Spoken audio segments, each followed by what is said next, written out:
कैसे हैं आप लोग। शिवम सर क्लासेस के अगले वीडियो में आप लोगों का बहुत बहुत स्वागत है। आज मैं अपने लेक्चर में बताऊंगा केमिस्ट्री का, रसायन विज्ञान का बहुत ही सबसे इम्पोर्टेंट चैप्टर है और सबसे इम्पोर्टेंट टॉपिक है हमारा। वेरी इंपॉर्टेंट कहेंगे इसे हम, ठीक है। ये जो टॉपिक है हमारा बहुत ही इंपॉर्टेंट है। कक्षा 9, 10, 11, 12 सभी क्लासों के लिए बहुत ही इंपॉर्टेंट टॉपिक के बारे में आज समझाने वाला हूं आप लोगों के लिए। तो बने रहिए शिवम सर क्लासेस पे और देखिए, समझिए और सीखिए, ठीक है। तो इसमें आप देखेंगे कि आज इस लेक्चर में मैं आप लोगों को बताऊंगा आयुपेशी। आयुपेशी क्या होती है, किस तरह से किसी कार्बनिक यौगिक की और अकार्बनिक यौगिकों की आयुपेशी के बारे में हम किस प्रकार से उनका नाम लिखते हैं। अभी तक हम अवयवों के जो नाम बताते थे केमिस्ट्री में वो साधारण नाम होते हैं, व्यापारिक नाम होते हैं, और एक नाम हम निकालते हैं उनका आयुपेशी नेम, ठीक है। तो चलो देखते हैं इस वीडियो में आयुपेशी कैसे हल की जाती है और कैसे उनका नामांकन किया जाता है। तो आयुपेशी क्या होती है और एक सरल विधि द्वारा आप लोगों को समझाने की कोशिश करूंगा। तो बने रहिए शिवम सर क्लासेस पर, ठीक है। सबसे पहले देखते हैं आयुपेशी होता क्या है, इसकी मतलब फुल फॉर्म क्या होती है आयुपेशी। आप लोगों ने अगर पढ़ा है, लेकिन आप लोगों ने अगर आयुपेशी देखी है, लेकिन मैं इस वीडियो में आप लोगों को एक अलग अंदाज में, एक अलग तरीके से आप लोगों को बताऊंगा कि आयुपेशी किस तरह से हल की जाती है, बहुत ही सरल विधि द्वारा। आयुपेशी का फुल फॉर्म सबसे पहले मैं आप लोगों को बताता हूं।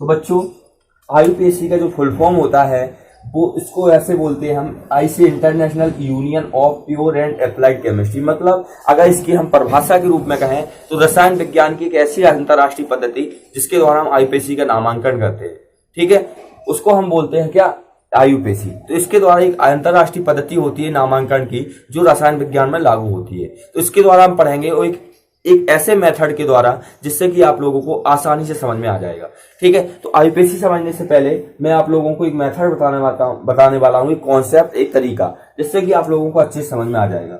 आयुपेशी में जैसे सबसे पहले क्या होता है, एक नामांकन होता है। आयुपेशी क्या होता है, किसी भी यौगिक का नामांकन। जैसे मैंने अपना नाम बताया कि मेरा नाम जैसे शिवम सिंह सेंगर है, मेरा नाम शिवम सिंह सेंगर है, तो मेरे नाम में कितने अक्षर हैं, कितने शब्द हैं, 3 शब्द हैं, शिवम सिंह सेंगर। तो मेरा नाम क्या है, एक नामांकन ही तो है। तो इस नामांकन में देखो, शिवम क्या है मेरा, शिवम हमारा है फर्स्ट नेम, ठीक है। शिवम क्या है हमारा फर्स्ट नेम है, सिंह क्या है हमारा मिडिल नेम है, और सेंगर हमारा क्या है सन नेम है। तो हमारे नेम में 3 शब्द हैं और 3 शब्द में क्या क्या है कि सबसे पहला जो शब्द होता है उसे हम बोलते हैं फर्स्ट नेम, दूसरा जो होता है मिडिल नेम, और तीसरा जो होता है वो होता है हमारा सन नेम, ठीक है। इसी तरह से क्या होता है, आयुपेशी में 5 शब्द होते हैं, 5 तरीके होते हैं, या 5 मतलब कहें तो खंड होते हैं, भाग होते हैं, जिनके द्वारा हम आयुपेशी का नामांकन करते हैं। देखना आप लोग, जैसे सबसे पहले आयुपेशी में पहली चीज होती है हमारा फर्स्ट अनुलंग बोलते हैं इसे, फर्स्ट अनुलंग, प्लस दूसरा होता है हमारा सेकेंड अनुलंग, तीसरा होता है हमारा क्रियात्मक समूह, चौथा होता है हमारा सेकेंड पूर्वलंग, और इसके बाद होता है हमारा फर्स्ट पूर्वलंग। ये हमारे होते हैं, ठीक है बच्चों। तो ये आयुपेशी में क्या होते हैं, आयुपेशी में हमारे international union of pure and applied chemistry में, मतलब एक आयुपेशी नामांकन में हमारे कितने खंड होते हैं, 5 भाग होते हैं। फर्स्ट अनुलंग, सेकंड अनुलंग, क्रियात्मक समूह, सेकंड पूर्वलंग और फर्स्ट पूर्वलंग। इसके द्वारा अगर आप लोगों ने इन 5 खंडों को, 5 भागों को अच्छे से समझ लिया तो कहीं भी किसी भी आयुपेशी में आपको कोई भी नामांकन करने में कहीं भी दिक्कत नहीं आएगी। पूरी केमिस्ट्री किताब में उठा कर देख लेना आप लोग, कक्षा 10 या कक्षा 12 या 11 की किताब में, उसमें जितनी भी आयुपेशी दी जाती हैं वो सारी आयुपेशी इसी मेथड से लगेंगी, इसी मेथड के द्वारा हल होंगी। आप लोग कभी भी, आप लोगों को आयुपेशी पढ़ने में कभी भी कोई प्रॉब्लम नहीं आएगी अगर आपने इस वीडियो को देखा है। और वीडियो अच्छा लगे तो मैं एक चीज कहना चाहता हूं, कमेंट बॉक्स में लाइक और कमेंट और शेयर और सब्सक्राइब करना मत भूलें, ठीक है बच्चों। तो सबसे पहले समझते हैं इसमें होता क्या है। इस फर्स्ट अनुलग्न जो होता है बच्चों, उसमें जैसे होता है कि ये एक तरह से प्रतिस्थापी बोलते हैं इसे हम बोलते हैं प्रतिस्थापी। प्रतिस्थापी मतलब जैसे हमने देखते हैं, जैसे मेथेन की एक संरचना बनाते हैं हम, कार्बन के साथ हमारे हाइड्रोजन जुड़े हुए हैं, कार्बन के साथ हमारे हाइड्रोजन जुड़े हुए हैं। तो इसमें देखो कार्बन के साथ हमारे एक एक एकल बंध द्वारा क्या जुड़ा हुआ है, हाइड्रोजन जुड़े हुए। अब हमें क्या करना है कि इस हाइड्रोजन में हटा के हम क्या कर दें, FCl Br या I को विस्थापित करके यहाँ पे लगा दें। ठीक है, तो जब हम H की जगह पर फ्लोरीन, क्लोरीन, ब्रोमीन, आयोडीन मतलब लगा देते हैं, तो इसमें क्या होता है, हाइड्रोजन का प्रतिस्थापन हो जाता है और उसकी जगह क्या आ जाता है, ये हैलोजन आ जाते हैं। ठीक है, तो एक तरह से जो फर्स्ट अनुलग्न होता है तो उसको हम पढ़ते हैं प्रतिस्थापी अनुलग्न। मतलब इसमें F को हम पढ़ते हैं फ्लोरो, Cl को पढ़ते हैं क्लोरो, Br को पढ़ते हैं ब्रोमो और I को पढ़ते हैं हम आयोडो। ठीक है बच्चों, तो इसमें प्रतिस्थापी में आ जाते हैं हमारे सारे हैलोजन, फ्लोरीन, क्लोरीन, ब्रोमीन और आयोडीन डॉट डॉट डॉट, और एल्किल समूह भी आ जाते हैं। आगे और भी बता देंगे आपको हम कि फर्स्ट अनुलग्न में क्या क्या आता है। तो सबसे पहले क्या पढ़ा जाता है हमारा फर्स्ट अनुलग्न। सेकेंड अनुलग्न में क्या होता है कि संरचना क्या होती है, किसी भी कार्बनिक यौगिक की संरचना, किसी भी कार्बनिक यौगिक की संरचना दो प्रकार से होती है। एक तो संरचना हमारी सीधी होती है, ठीक है, तो उसे सीधी श्रृंखला बोलते हैं, और एक श्रृंखला होती है हमारी रिंग के रूप में, मतलब एक चक्र के रूप में। तो अगर किसी भी आईपीएसी में या किसी कार्बनिक यौगिक की श्रृंखला एक रिंग के समान बनती है, ठीक है, रिंग के समान बनती है, तो उसको हम पढ़ते हैं साइक्लो। उसे हम क्या पढ़ते हैं बच्चों, सेकेंड अनुलग्न में अगर रिंग हमारी आती है तो रिंग को सबसे पहले पढ़ा जाता है साइक्लो। और क्रियात्मक समूह में आती है हमारी कार्बन की गिनती। कार्बन गिनती मतलब C1 को हम बोलते हैं मैथ, C2 को एथ, ठीक है, मैथ एथ प्रो ब्यूट पेंट है, जो ऐसी वाला चलती रहती है, कार्बन गिनती आती है। और सेकेंड पूर्वलग्न क्या होता है, जो सेकेंड पूर्वलग्न में वे आते हैं हमारे, जैसे कि अगर हम कहें कि जो हमारे कार्बन श्रृंखला में या कार्बनिक यौगिक की श्रृंखला में सिंगल बॉन्ड या डबल बॉन्ड या ट्रिपल बॉन्ड, तो सबसे पहले सिंगल बॉन्ड जैसे आता है तो इसे पढ़ते हैं हम एन, डबल बॉन्ड को पढ़ते हैं हम इन, और ट्रिपल बॉन्ड अगर आता है तो इसको पढ़ते हैं हम आइन।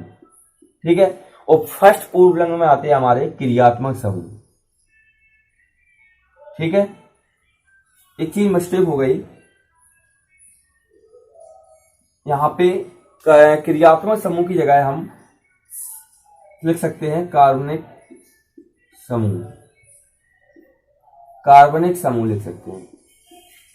ठीक है बच्चों, थोड़ी सी मिस्टेक हो जाएगी कि यहाँ पे क्रियात्मक समूह की जगह हम क्या पढ़ेंगे, कार्बनिक समूह पढ़ेंगे। यहाँ पे क्या करेंगे, फर्स्ट पूर्वलग्न की जगह हम क्रियात्मक समूह लिखेंगे। क्रियात्मक समूह मतलब, क्रियात्मक समूह में जैसे हमें पता है COOH होता है, CHO होता है, CO होता है, OH होता है, ये सारे क्रियात्मक समूह होते हैं। इसको हम OH पढ़ते हैं, इसको अल पढ़ते हैं, इसको ऑन पढ़ते हैं, इसको ऑल पढ़ते हैं या हाइड्रोक्सी पढ़ते हैं। तो ये हमारे ऐसी चीजें सारी दी गई, तो इसको हम क्रम से पढ़ते हैं। जैसे हमने बताया था आपको, हमारा नाम शिवम सिंह सेंगर है, तो सबसे पहले हम फर्स्ट नेम लिखते हैं, फिर मिडिल नेम लिखते हैं और फिर हमारा सन नेम लिखते हैं। जैसे एक एग्जाम्पल में बताते हैं आपको, एक हमने एग्जाम्पल लिखा CH2 single bond, CH3 single bond, CH2 single bond, CH3। इसका हमें आईपीसी नेम पढ़ना है। तो आईपीसी नेम देखो कैसे पढ़ेंगे हम, सबसे पहली चीज देखेंगे इसमें सबसे पहले फर्स्ट अनुलग्न, मतलब ये प्रतिस्थापी वाले परमाणु इसमें है, समूह के नहीं है। तो इसमें कहीं भी हमारे देखो ना तो क्लोरो दिख रहा है ना फ्लोरो, मतलब ये हैलोजन नहीं दिख रहा है, ना ही एल्किल दिख रहा है, तो इसको, इसमें ये चीज तो है नहीं, तो इसको नहीं पढ़ेंगे। सेकंड पे आते हैं हम रिंग। तो इसमें देखो श्रृंखला देखो कैसी है हमारी, एक सीधी श्रृंखला है, मुड़ी हुई श्रृंखला या रिंग के रूप में तो है नहीं, तो इसको भी नहीं पढ़ेंगे इस वाले को। अब तीसरे पे आओ, तो कार्बनिक समूह में देखो कार्बन की गिनती कितने तक है हमारी, 1 2 3, कहीं से भी गिनती कर सकते हैं, इस साइड से भी या इस साइड से, तो 1 2 3, तो गिनती 3 तक जाती है, तो 3 को हम पढ़ते हैं मैथ है प्रोप पढ़ते हैं। इसके बाद आते हैं सिंगल बॉन्ड। सिंगल बॉन्ड को क्या पढ़ते हैं एन, तो प्रोप में एन जोड़ देंगे तो क्या हो जाएगा हमारा प्रोपेन। ठीक है बच्चों, समझ में आ गया। ये क्रियात्मक समूह दिया नहीं गया तो इसको हम पढ़ेंगे नहीं। जैसे इस तरह से एक चीज और समझाते हैं आपको,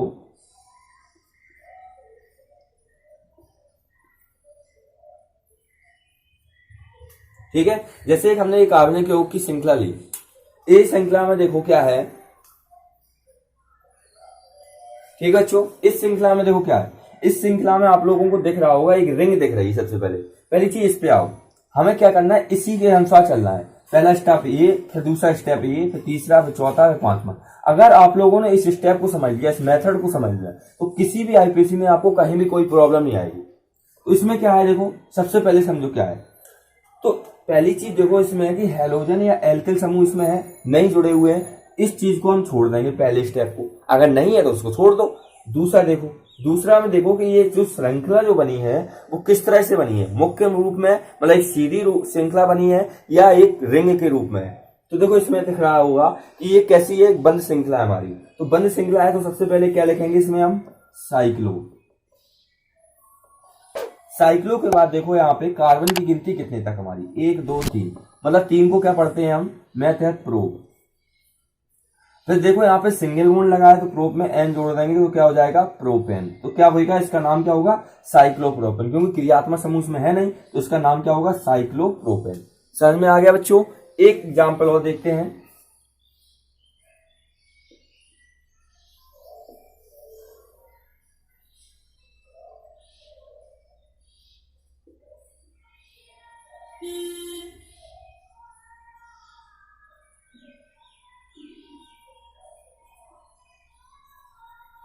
जैसे हमने क्या किया, एक हमने यहाँ पे क्या किया, एक हमने कार्बनिक यौग की श्रृंखला बनाई।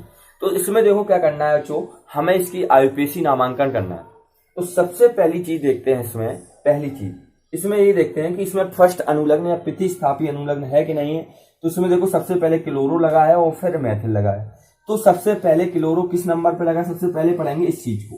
तो क्लोरो देखो किस नंबर पे, यहां से स्टार्ट करेंगे तो एक ही पे तो लगा क्लोरो, तो इसको पढ़ेंगे फर्स्ट क्लोरो, ठीक है। इसके बाद देखो और भी देखो, क्लोरो के बाद एल्किल समूह जुड़ा है तो एल्किल को मतलब CH3 को हम मेथिल पढ़ते हैं। तो किसमें 1 2 3, तो 3 मेथिल, ठीक है बच्चों। अब ये दोनों चीजें हो गई, मतलब फर्स्ट चीज हो गई हमारी। अब सेकंड पे आते हैं। सेकंड में ये देखते हैं कि श्रृंखला हमारी सीधी है या मुड़ी गई। तो इसमें देखो सीधी श्रृंखला है हमारी, रिंग के रूप में नहीं, तो ये भी स्टेप हट गया। इस पे आ जाओ।